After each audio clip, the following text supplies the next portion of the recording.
Numerous reports indicate that manufacturing has emerged as the favorite target of ransomware groups and hackers. In response, a new report from Industrial Media discusses the evolution of industrial cybersecurity, its current state, and the tactics hackers are using, including phishing schemes, malware, and ransomware attacks. It also details solutions in arming manufacturers with the knowledge and resources needed to win more fights on this highly complex and ultra-competitive battlefield. Download the industrial sector's new battlefield by going to manufacturing.net/cyber.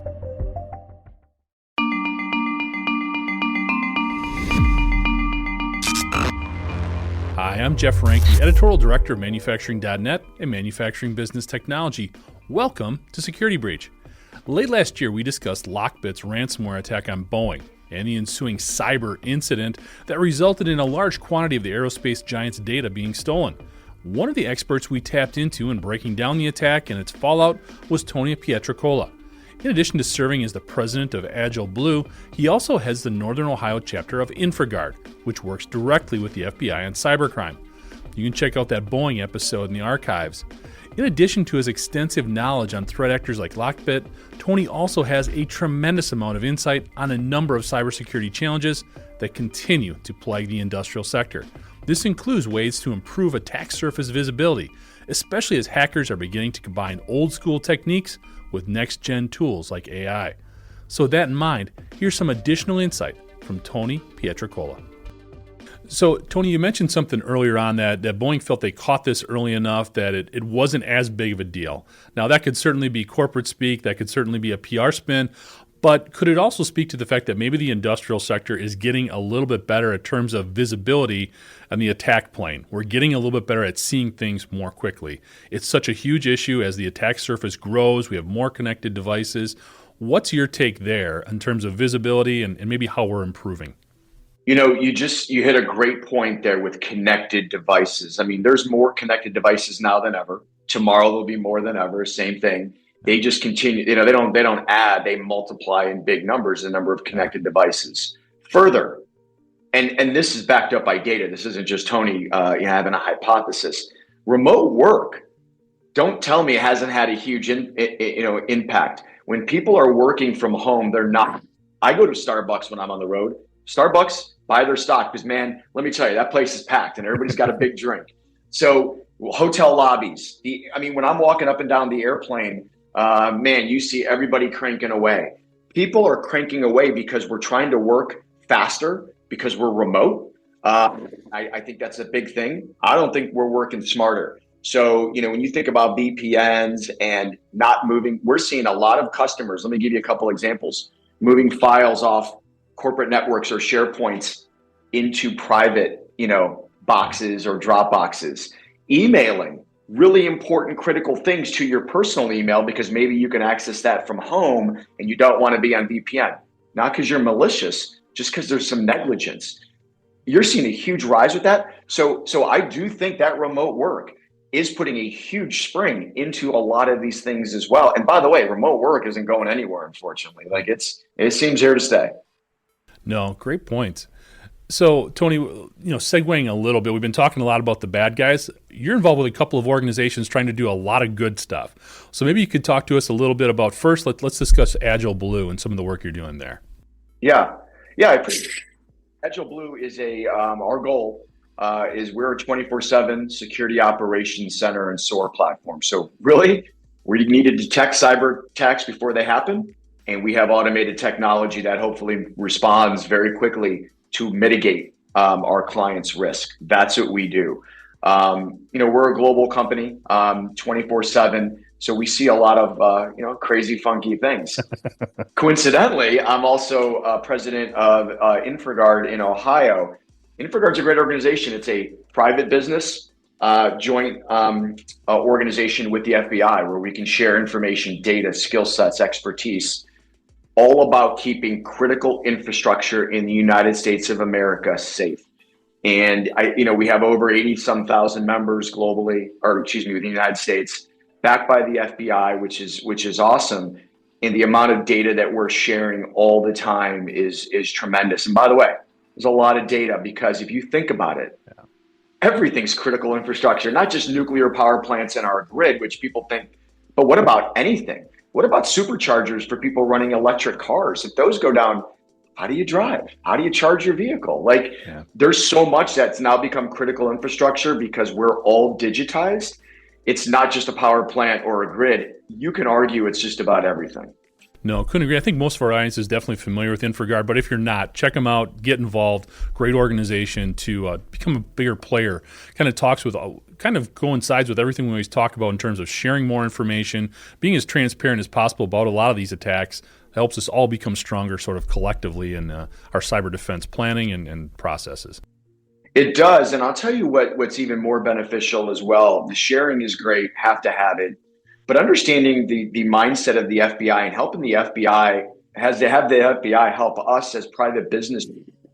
And hey, this needs to be a collaborative effort. If something does happen, you can't bury it in the pillow anymore. You got to bring it up. You got to get them involved and you got to listen to them. Now, paying ransomware, I understand with the FBI, with their preferences. I get it. The organization has nothing. They don't have the backups. They can't get their stuff back on. It's a tough decision because how do you stay down without going out of business? So, FBI brings a lot of education as well. It's not just the sharing of information. The education to these businesses is important. And I'll also say this. The organizations that are part of InfraGard are definitely of high consequence, not just big industries, small companies too, that have a big play into critical infrastructure. The majority of people are employed by small and mid-sized businesses. That holds true for critical infrastructure companies. No, great points. Absolutely. Tony, I'd like to get your thoughts on some different things that are coming up around the pike, some different trends and whatnot. One of the things we saw at the beginning of 2023 was sort of a downward trend in the number of ransomware attacks. I think there was a number of different variables involved there, one of which was probably those dwelling attacks that we talked about before. I think folks sort of took a break, but then we saw a huge spike second quarter, and it's been strong the remainder of the year. Do you think we might see a similar dynamic going into 2024, or are the hackers just going to sort of keep plowing ahead? Something tells me they're going to continue to plow ahead. I think there's too much going on geopolitically, macroeconomic wise, where this is becoming extremely lucrative. It's paying big bucks. So, unfortunately, I don't think it's going to have a lull. I think they can step up, and let me give you one more reason why. Back then, we also didn't have the advent and the publication of ChatGPT, which has now led us into some interesting more attacks. Not necessarily pure attacks. I'm not saying that. They're here coming. Fraud has been on the uptick. Deepfake video, audio on the uptick because AI is making that super easy. AI is also allowing more social engineering to happen at a greater scale. So you might not have a pure old school ransomware attack, but and Lockbit does social engineering as well. Yeah. The more we can peel back the social engineering, I think that just leads obviously more into the ransomware. So you're going to see, in my opinion, way more of it because we have. And the Vegas stuff, by the way, was a social engineering attack as well. Also old school calling into a help desk asking, reset my password. Yeah. That crazy, that worked. But if that proliferates, it's not going to proliferate just to proliferate. There is motives behind that equal money. And I think that's only going to make it easier. I'll also say this, ChatGPT, there's a lot of research going on of how effective it's creating phishing emails, creating code for potential obfuscation and things like that. ChatGPT, really good stuff. Love it. We're utilizing it, we're testing it, but so are the bad guys. And, they can get around the sensors, so to speak, or the safeguards that have been put in place. And those case studies are out. And we've actually, if you went to Black Hat, there was a number of case studies showing that during some of the presentations at DEF CON. No, couldn't agree with you more in terms of AI. It's a double-edged sword without a doubt. There's a lot of positives we can take in becoming stronger. But yeah, so many ways that the hackers can use it for the bad stuff that they like to do. So yeah, and they're really good at that, aren't they? Like they don't mess around. Like they're aggressive, man. I'll tell you, they're aggressive and smart. And they have, I in college I played football and I was a defender and I was a safety. I was the guy way at the back. Yeah. I always wanted to be a wide receiver though, man. Let me run as fast as I can. Let's see if that guy can stop me. Unfortunately, my hands weren't very good, so I played defense, not offense. But hey, that's beside the point. So you fit that whole stereotype. Defensive backs play defense because they can't catch like wide receivers. All right, I get it. Can't catch, and we are aggressive people. We like to hit, so we want the guy to maybe try to catch the ball so we can, kind of knock it free. I was a defensive guy myself, so I can definitely appreciate that. Looking at some other trends, Tony, we could talk football as much as you want too. That'd be great. But we'll talk cybersecurity here. Talk about some of these other trends. One of the things we've seen is just this proliferation of new cybersecurity tools. A lot of them really focused really specifically on the industrial sector for obvious reasons. This seems like it could also be a double-edged sword because it's great to have a lot of options, but you can also become inundated with all these tools and maybe not have the right stuff doing the right things. I'd like to get your take there in terms of maybe some best practices or some guidance in terms of selecting the tools, putting them in the right places, and things you've seen. That is a fantastic question, and one that will probably change all the time. Now, look, a layered security approach is critical. Like, you can't do one or two things and say, good to go. A nice layered approach helps. Here's something that we see. Folks, when you look at privileges and access, folks think once things are set up, that's just the way it is. The one thing we see in a big exploitation, nobody monitors the access and the privileges, right? So like, you do all this to set things up, and then are you monitoring, hey, the people who should be accessing X, Y, and Z, are they the only ones monitoring X, Y, and Z? Are they doing other things? Are these accounts doing things they shouldn't be doing? So that layered security approach, monitoring the access privileges you have, of course, the ridiculous things that we continue to talk about, like these types of things, these are the type of approaches that need to be put together because there is no fail-safe. And I'll say this, on this Boeing, if they only got some old email they segregated in, that's fine. That's really thinking through mitigating your risk, meaning if somebody gets something and this is all they get, they're really getting nothing. So segmentation, I was just at a client this past Monday, Tuesday, an airport that we work with. So mission critical, airport, rail, police, so it's safety. And the topic is segmentation. The more we can segment, right, in terms of even micro segmentation, the more we can reduce that risk, the more we can mitigate the risk. And now if something happens, they're getting a piece to the puzzle, but not the puzzle. And if we could do more of that and be smart with that, I think that actually really diminishes what these folks can do. Now, here's the problem with that. The larger an organization or the more complex, segmentation's tough. It's expensive. It takes time. And people talk about it. It's in their security plan. It's in their plan. But I'll ask you, you're shaking your head, Jeff. You probably see this. People just don't get around to it because it's hard. It's not easy, right? It is hard, and especially in the industrial sector, we run into this all the time, whether we're talking about establishing frameworks or putting together inventory or establishing patches and implementing those. The main focus of an industrial facility or enterprise is to produce stuff. It's to make stuff. We want to put product out the door. So doing some of these other security elements, even though they're part of the bigger picture and they're becoming a bigger, more important part of that whole enterprise structure, it still stops them from doing the primary function of what they're there to do, which is make stuff. So it's an ongoing challenge. It is difficult. And that's why I like talking to guys like you who can offer us some insight on how to balance those things, because it's a struggle to get internal buy-in. It's a struggle to get those internal plans moving forward. And that kind of leads into something else I was hoping we could talk about, which is cybersecurity is almost becoming the same type of conversation as plant safety.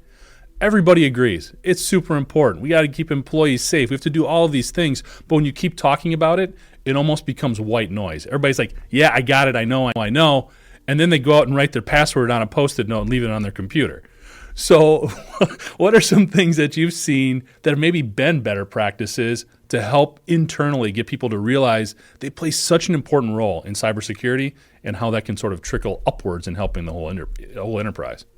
My whole career has been in tech, and I think the biggest thing where tech fails is it's tech by people in tech. So sometimes we talk like an Apple and Steve Jobs.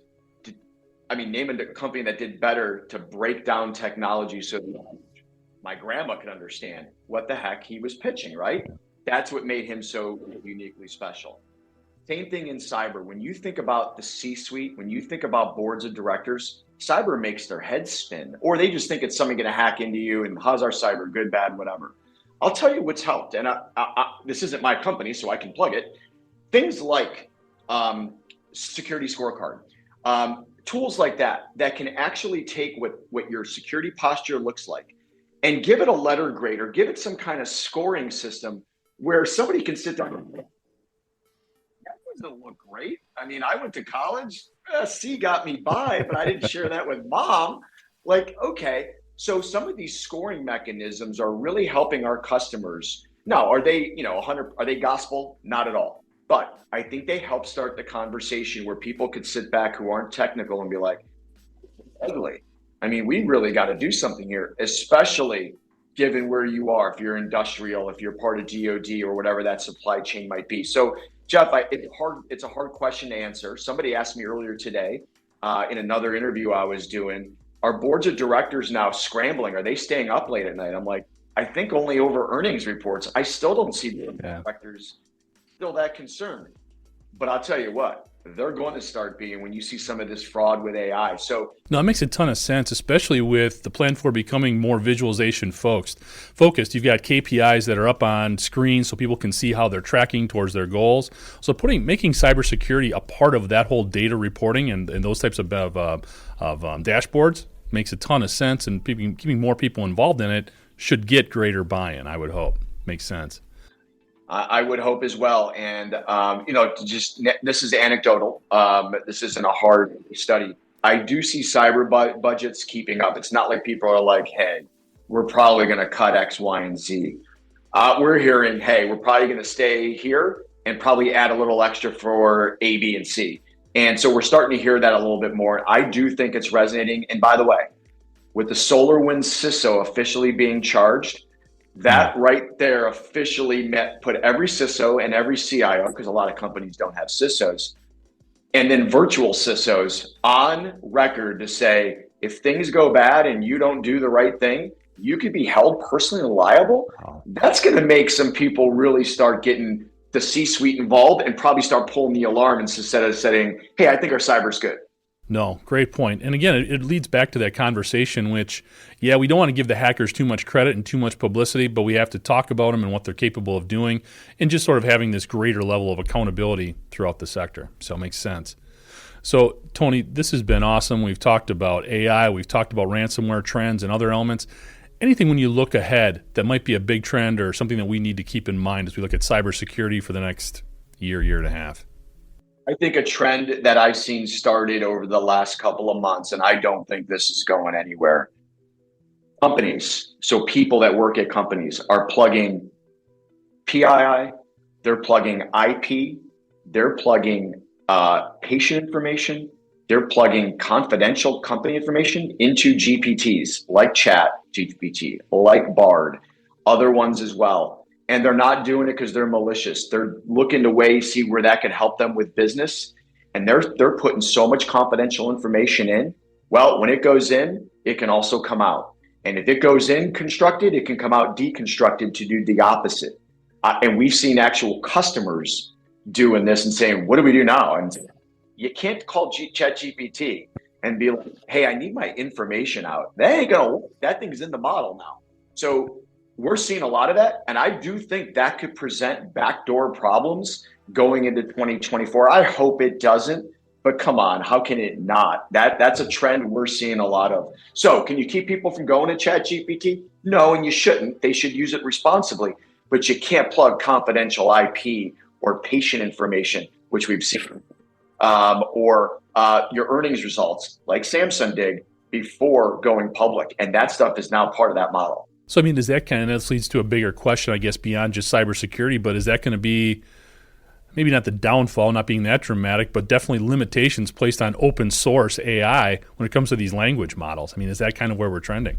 I mean, it could. I can tell you this, personally, we're using some Anthropic Claude models, LLMs, in some of the things we're running. And you're right. One of the reasons maybe we chose that over some other ones is because of that, because we do want to analyze some of the data we have, and you can't trust it from a public perspective. Now, the tools are so vast, the computer shared, but you got to know what you're sharing. Otherwise, it could really put the organization in a tough way. And by the way, how many organizations as of right now do you think have AI or ChatGPT policy? I'd have to assume basically none. Yeah. But that's something you're going to start seeing because that risk needs to be mitigated as well. Well, a lot of this stuff, and then this is another one of those things, those pieces of low-hanging fruit you were talking about. I always use blocking and tackling as the analogy. That's where we can start. If we can just start there with getting some of this basic stuff done and build up from there, because I think a lot of, especially in the industrial sector, cybersecurity isn't something they run from, but it just seems so daunting to take on at times that try to, use your analogy, eat the elephant, drink the ocean, whatever. Start with the basic stuff and we'll be okay. I hear you, man. I hear you. The problem is, like you said 2 minutes ago, everything's connected. There's more and more devices, and the ransomware gangs, or I should say the hackers, they're pretty aggressive. So these things are on the up, and we've got to do our best to hopefully mitigate what they do. Thanks, Tony. And for more information on the work AgileBlue does, you can check them out at AgileBlue.com. And thank you for joining us today. To catch up on past episodes, you can go to manufacturing.net, IEN.com, or MBTmag.com. You can also check Security Breach out wherever you get your podcasts, including Apple, Amazon, and Overcast. And if you have a cybersecurity story or topic that you'd like to have us explore on Security Breach, you can reach me at jeff@IEN.com. For Tony Pietrocola, I'm Jeff Ranke, and this is Security Breach.